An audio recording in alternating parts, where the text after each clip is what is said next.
I'm Miss Geringer. And I'm Dr. Torres. Welcome to Praggin, Braggin.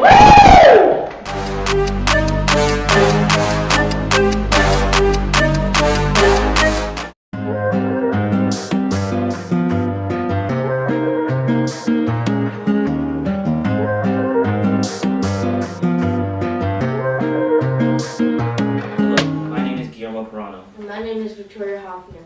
Welcome to Praggin and Braggin, a podcast in which we interview students, professors, and administrators here at the University of St. Thomas in the Colby School of Innovative Studies. In today's episode, we'll be talking with 3 students who are part of the Colby School. And throughout this episode, we will be talking with Luke and Marie about the 2 years of being a part of this program has helped them and what plans do they have for in the future. we will also be talking about the long journeys each of us took to be part of the Colby School, as well as what plans each one of us have for our future careers. So sit back, relax, and enjoy listening to this episode of Praggin and Braggin. Hello, everyone. Hello. How are you guys doing today? We're good. Good. Thank you for having us. Of course, no problem. How has the spring semester been like for you this year so far? Good. It's been good so far. No bumpy rides just yet, you know? It's been eventful for me. It's been really Eventful how? crazy.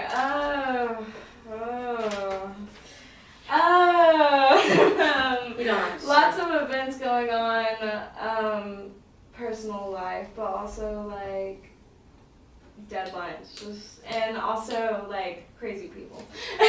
Crazy people live in Houston, and it's apparent every day, like for sure. But yeah, other than that, it's been good. It's been good. So, I guess for the audience that is listening to this podcast, would each of you like to say who you are to our audience? My name's Luke Cantu. I'm Marie Wilcox. I'm Samir Kanji. What are you guys taking? What classes are you guys taking? You're taking criminology and law, and then Experimental learning too. Oh, Yeah. nice. Yeah, I remember taking those And classes. academic strategies too. and Yeah. Do all of you take academic strategies, or did you decide not Yeah. to take it this year? Because I know that for students in the associates in their second years, it's an option to not take academic strategies. I'm taking it because it helps. We just do my homework there. Yeah, I took it because I like to see my friends. that's also a good reason. Yeah. Yeah. As I kind of said in the intro, like you guys here have been students here for 2 years. Like, how crazy is that? Just thinking like you've been here for 2 years. Like, do you still like say, "Wow, like that's insane"? Yeah, because we're graduating like in May, and then we're like, wow, already. I never, like with dyslexia, like I've had teachers in my past tell my parents that I'm never gonna go to college or that I'm never gonna do anything. So like, it still kind of is a shock that I'm in college now and I'm like getting my degree. Like I'm in my second year, I've done it, I'm here. Like I want to go back and be like, I'm here. But yeah, it is wild. It's wild to think about for sure. I never thought. Samir? Yeah. And I've been a USG since 2023. And I was initially in another cohort in it.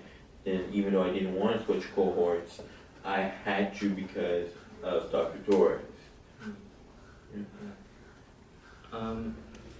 Honestly, like whenever you guys were sort of about to leave high school, did you ever thought of like being a part of this program here, like the Colby School here at St. Thomas? Yeah. Nope. At first I was at St. Jack, and it was a little harder over there, so me and my family decided to switch over to here, and it helped out for me in the end because of the academic strategies, because I like to procrastinate, and since of that class, we have to do our homework there, and it just makes it a lot easier of time management, and it allows me to go to work much easier, so I don't have to rush and do my homework before going to work. I mean, yeah, I got accepted in high school, so I was pretty much doing this with my parents, like, in high school, and I knew about the program because I talked to Gusto, and, had a bunch of one-on-one meetings with Dr. Torres, so, like, I was really pumped about it. I knew. Yeah. Samir, what about you? Did you ever think you would be a part of a program like the one in the Colby School? My parents decided that for me, even though I was wanting to go to another university. Oh, what university did you want to go to? I was wanting to go to University of Houston, Oh. but my parents ended up having me here at USG. That's good. For this episode, we're going to be focusing on resilience. You talked about how people tried to turn you down earlier. Yeah. And I was wondering if you guys wanted to share how you guys got here at UST, the challenges that you guys might have faced.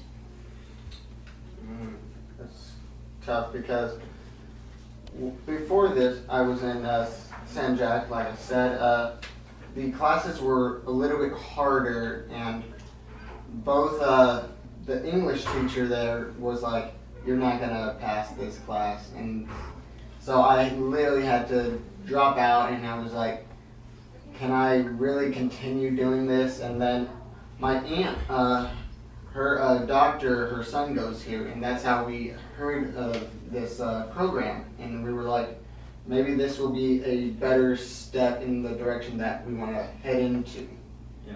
And that was our way of coming into this program. I'm pretty badly dyslexic, like up there. So, I mean, it's always been a struggle for me. Like in elementary school, I got bullied pretty bad, and I got bullied by the teachers too, because they thought that I was being lazy because I was undiagnosed at the time, and they thought that I wasn't trying and that I like was choosing not to learn, which is so stupid. Like, what kid would be like, no, I don't want to do my work. Like, I want you to yell at me. Like, I don't want to go to recess. I want to be on the wall every time. Like, no, I was just dyslexic. And so, yeah, I had a horrible relationship with school, like, for a very, very long time.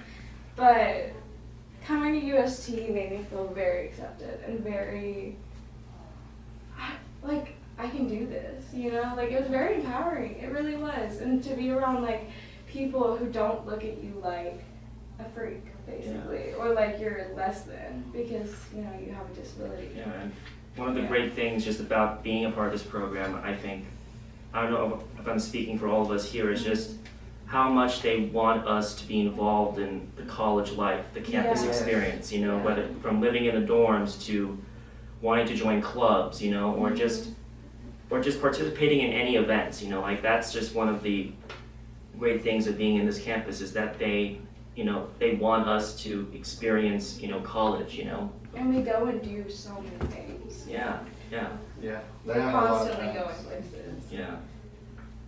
Samir? And at that time, I was at HDC, and then before HDC, I was at TSDC, and before TSDC, I was in high school at that time. However, I've never been to the University of Houston before as a student. But for here at like, But here, however, I get help, but other universities and colleges don't get help. but do you feel like this like campus has really helped you in terms of not just being a better student, but just sort of succeeding in life? It is to my parents, but yeah, it is okay. I like it. It's a good school overall. Even though my brother went to the University of Houston as a student, and even though my sister-in-law went to the University of Houston as a student, and they both are older than me. So like again, like once you were in your senior years of of high school and everything, like did you honestly believe that you could like go to a full-time university, like experience college, before joining the program? At first, no, because it was more about going to work and then school, but because Sanjak had me doing lots of things, so I had to study, and it was really hard. I didn't really get all the help that I really needed at Sanjak, but I get all the help from here, so it is kind of more better that I'm here now than at Sanjak still, because I would have probably been still struggling with trying to get my accommodations when they already have my accommodations here. And it's so easy here too. Like that's sadly another thing that I've experienced with school is having to fight tooth and nail just to get any sort of help, like whatsoever, like because you don't fit into the box, and it's like you're supposed to. Why don't you? Like we can't help you, but like here, the box is made for you. You know, that's the best way I can describe it. Really, like they form the box to you, which I really like. But yeah. And then when I was at TSCC at the time, I was not working hard at all. And then when I was at HTC, I was mostly working hard, but not always. But when I was at USG, I worked a lot harder all the time. Would you say that was a good thing for you, Samir? It's a good thing to work harder. Would you say that being here at St. Thomas has made you a better student, and asking for help, important things like that? Yeah, it's better than not having help. I was going to say, I think that's one of the great messages that we're trying to get across with the podcast. That you said you feel like, this whole world it's like, why don't you fit in? And it's not that hard to Treat people like people, yeah. Like, oh my gosh, you have a disability, but you're still human? Yeah, exactly. Ooh, like... Or that It's not that hard to make small changes that help people. Exactly. Yeah, the main thing I hear is like whenever I tell people that I'm on the spectrum, like, but you don't look like you're on the spectrum from what I've seen. And like I'm Oh, sorry, let me just no. And like in my head I'm like, what do you expect us to be? Like just like not talk, kind of speak like in a robotic manner, the stereotypes, but I'm glad that this program is trying to break those stereotypes, that not all people on the spectrum are the same. They're all different, but it's what makes them unique. Period, yes. Yeah. Agreed. Were you guys skeptical about coming to St. Thomas at all? Were you guys like... Yes. I'm not gonna lie, okay? I'm gonna be real truthful here. I toured the school and something smelled. Something smelled like a little bit of like rotting milk. I was not really messing with it, but I loved the program. And I don't know if I've gotten nose blind or if it's just gone now, but I don't smell it anymore, so that's the plus side. But like, I really loved the program, but I was just not crazy about just the overall smell of the campus, if that makes sense. Yeah. The main thing that I was worried about was the accommodations. She said that I would get the accommodations needed, and so I was like, I don't know if she's telling me the truth or not, and so we were very deliberately debating on either staying at Sanjak or coming here, so it was a good decision. Yeah, happy you did. Yeah. What about you, Samir? Like, were you kind of skeptical about the program here at St. Thomas? I just, at that time at St. Thomas, what does skeptical mean?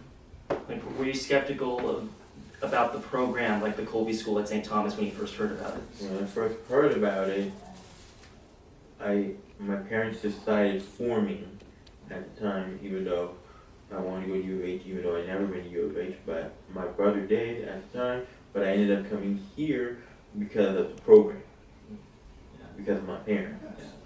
I was gonna say, one of the things that's so unique about this program that I've never had in anywhere else is it doesn't feel like people who are getting accommodations and getting accommodations, right? Yeah. You have access. You're to just people- normal. Yeah, exactly. Yeah, you're not treated like you Yes. have 3 eyes, you know?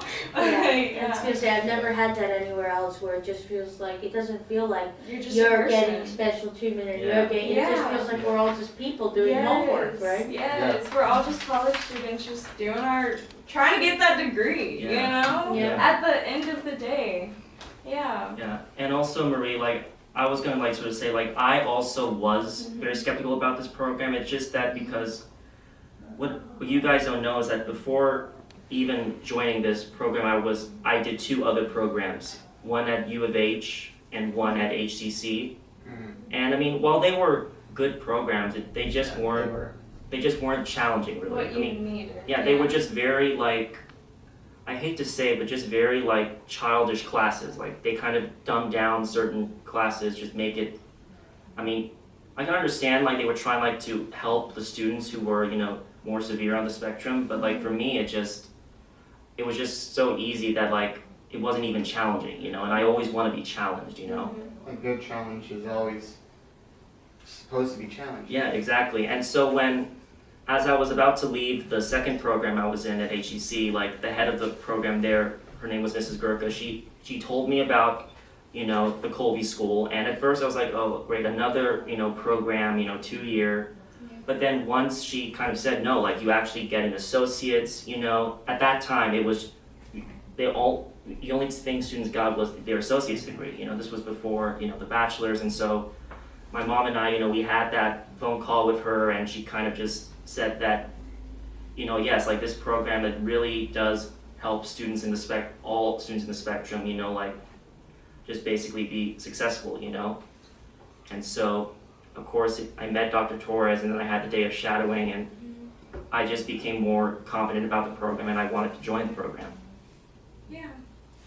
I know, they have such a way of like luring you in, but like in a good way. Like they're so charming. Like honestly, whenever I met Dr. Torres and Gustav, I was like that was what made me be like, I can honestly see myself here because it was just the way that they approach you. I think they're just human, Yeah, they treat you like people. You don't see them being like all walls built up and Like I'm so weird. serious. Yeah. And it's just they just treat you like a human. Yeah, exactly. Yeah.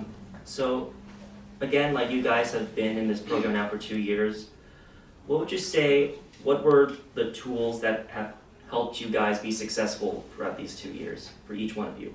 Probably academic strategies for me, because again, I like to procrastinate on everything. And so having to go to that class just makes me do the homework and get it done.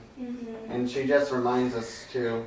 So I need that. Sometimes motivation is a problem. That also helps. Sometimes motivation is a problem for me because I just sit in bed and don't get my homework done. Yeah. Me too, for real. I don't know. Like honestly, I've learned so much. Like in a weird way, it feels like I was kind of sleeping before.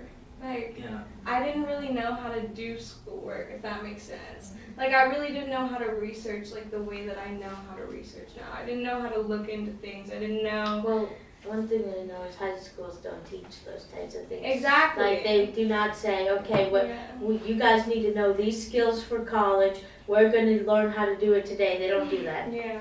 No, they do not. I like literally, and They I don't came teach to that at San Jack either. I came to college and I was like, oh, so this is how you do it. I was like, so this is why it's kind of like easy for people. But now I like get it why people just breeze through paperwork. Like I get it now. Samir, what has been one of the tools that has helped you be successful here in the program? It's in every class, including this year's class. So they've all helped you be a successful student? Yep, all classes. What you say? It's the professors. Yeah, Yeah. professors, except for one, which is Dr. Troy, because she's strict on everybody. Well, all professors are strict because, you know, they want to help you, you know, be good students, you know? Like, I mean, they're not trying to be mean. Again, they're just trying to prepare you for the real world. Like, that's the whole purpose of college, you know? Like, Yeah. I don't know, like, if you guys had him before, but in our first year, we had a professor who taught the political structures in America class named Professor Malik. We did not have him. Oh yeah, he's gone.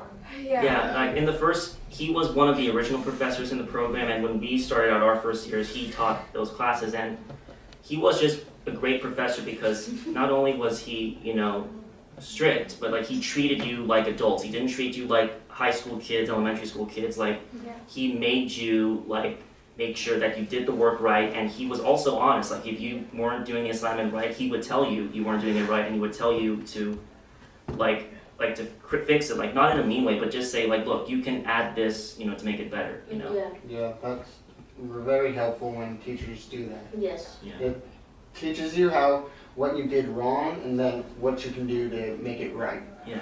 I was gonna say, when it comes to teacher support, a lot of like an academic strategies. One thing that I do never mention on this podcast is something like academic strategies helps me a lot because specifically me, my writing is so choppy that like in like before I came to the program, I would get bad grades. Like I'd be saying everything I had to say. You know, I was right about the paper, but they would be like, oh, we didn't like how you formatted the essay. And it's small things like that other professors were so, you know, in academic strategies, they help me like bridge the sentences together. But if I know, in my opinion, if I know what I'm talking about, I know what I'm talking about. It's like in other schools, they tell you like what you did was wrong, but in this school, they show you how to fix it and like how to. They help you through it. Like they actually take the time to sit down with you, which a lot of teachers do not do, especially in college. Like that's that's a rarity. And like we're so blessed. We really are. We have great teachers. I will say like that's one thing. Well, I mean there's lots of great things about the program, but like I've yet to meet a bad teacher in this program. Like they've all put their heart and soul into helping these kids. Like they really care. You can tell. You can tell when someone like genuinely cares about their job and what they believe in what they're doing, and you can tell these teachers like they care. They're great. They're great. Yeah, I mean, I agree with you, Marie. Like all of the professors that I've had, you know, in the program, like they're just so amazing. They care, like they help you, and they also like, you know, give you. Even if you don't do well like an assignment, they say like this is how you can do it better. This is what you got wrong, and like just next time, just remember to do this instead of that. You know? They literally like sit you down and walk it through with you and show you how to fix it. Yeah. Like that's great. Yeah. So like I said, you know, you guys are going to be graduating with your associates in May. Like, do you guys plan to continue on with the bachelor's program? I do. Yes. Yes, too. Yeah. Have you guys selected your minors of what you wanted? Psychology. Nice. Biology. Mine is going to be global cybersecurity, even though I wanted to do a special program for Dr. Torres over there. Oh. But then my dad chose cybersecurity for me. Yeah. I mean, there's a lot of students actually in Cohort 3 that are doing global cybersecurity, you know, and like they enjoy those classes. So like, I mean, hopefully, Samir, like you'll enjoy them. Yeah. And I was gonna say, one thing that I thought was really interesting was like, you know, going through this program and picking your minor classes. Yeah. It really makes you realize, like, you know, when we're done with our bachelors, you can go further. I mean, I passed my communication class, you know, with like no help. So same here. Yeah, like I took my minor was in creative writing, and so for the past year I've been taking a lot of literature classes. Like the first year was like the introduction, you know, we were reading like the Iliad, you know, the Odyssey, you know, and this year we're reading Dante's Inferno, you know, the Cycle. Whoa, okay. And then towards the end of the year we're going to be reading Sir Gawain and the Green Knight, you know, all those things. So I mean, Wow. I mean, yes, I mean, Yeah. like, the work is gonna be more. I'm just gonna warn you guys in the minors, the work is gonna be more. Yeah. Obviously. 100%. Yeah. You're going for what you want. Yeah. Yeah, but also, like, one of the great things, again, like, being in the minor classes, you can ask for accommodations, you know? Mhm. So, like, if you need longer to take an exam, you know, like, they'll give you that time, you know? And also, also, like, you guys planning on still taking academic strategies Yeah. for your bachelor? I might. I don't know. I'm planning on to. I mean, I do my best work by myself, Yeah, and I me do too. know that. Yeah. Yeah. And it would be nice to have like an extra like $900 in the back of my pocket. But I don't know. I like the energy. I might stay just because I like the energy in the class. Yeah, and also, like, they'll help you with your minor classes too, Yeah. not just the Yeah. classes in That's what they the do. bachelor. That's what they help For me my with. minor global cybersecurity, I didn't want to take it because of exams. Well, I mean, that's also one of the realities, Samir, about doing the minor classes. Like, you will have quizzes, you will have a minor exam, you'll have a midterm exam, and you'll have a final exam. I mean, but all you just have to do is study, ask your professors, you know, for your individual minor the questions you want, and they'll ask you those questions. Like, because the professors that I've had for my minors, like, they've been very open. You know, they always answer your questions. They always kind of tell you, like, what you have specifically have to do to study, you know? Yeah, so I mean, Perfect. so those professors, I mean, like, they will definitely be helpful, you know? That's good to know because I was worried about it, but like I knew I was gonna be fine. Like I know I trust this program through and through. But I was worried about it, but I knew everything was gonna be fine. I just wondered how it was because it's a big step. Yeah, it is. Yeah, but we'll be okay. We'll be okay. Samir, she's okay. Never mind. Yeah. So, again, like, in this upcoming fall semester, like, we're gonna get another cohort 5, which is insane to me, like, that we're getting a 5th cohort, you know? Yeah. Yeah. Yeah, that is crazy. Yeah, like- it keeps growing. Yeah, and it's a good thing that it's gonna keep growing. But what advice would you give to the upcoming cohort that is gonna be starting their first years here, you know? Go to academic strategies. They will help you in your classes, and then maybe just study even more. Don't be afraid to reach out for help. This isn't high school, like if you're, in an uncomfortable situation or someone's, doing something to you, like it's not snitching anymore. Like you can tell a professor if you're in a bad situation. But also like don't be afraid to ask for help like academically too. If you don't understand something, like 9 times out of 10 the teacher's going to be willing to explain it to you so that you can pass. Like usually they don't want you to fail their class. Usually. But not in this program, but you know what I mean. But like yeah, just don't be afraid to put yourself out there too. Samir, what advice would you give to the students in cohort 5 that will be starting the fall semester? So you will have to even though academic strategies are still optional, I will also take academic strategies too. Same thing.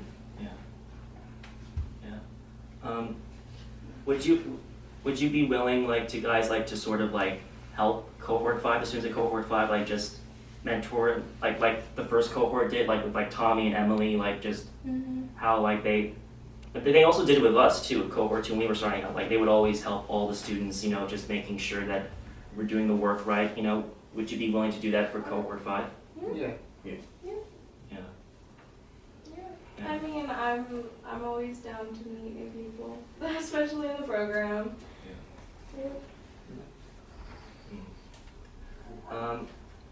So I'm guessing, like, for each of you, what would you like your legacies to be here in St. Thomas? What would you like to be remembered for here?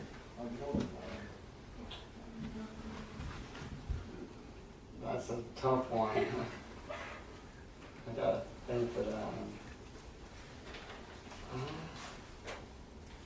I would like to think that I would be remembered as someone who tries their best and is very humble and kind and always wants to help others. That's how I see you. That's pretty That's good. how you come off for sure. Yeah. I guess. Can I guess? Yeah, of course. I guess someone who just has their shit together. You know, like I want to be like the person that like you ask something and I know. Like I want to have that legacy of like I went to my minor classes, I got my shit done, I got that degree, I'm going and succeeding. Like yeah, that's what I want. Samir, what would you like your legacy to be here as a student at St. Thomas? So the thing is though, if I were to graduate, I would not come to visit.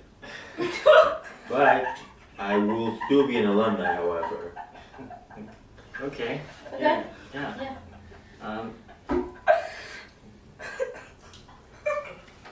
Okay. I think that's it for today's episode. Thank you guys for all participating. Thank you Thank so much. Bye. Tune in next week to see our newest episode of Praggin and Braggin. If you want to see more episodes, please subscribe to our YouTube channel to see our previous episodes. And if you want to listen to our podcast, you can hear it on Spotify. Thank you so much. It was so fun. Thank you for having me.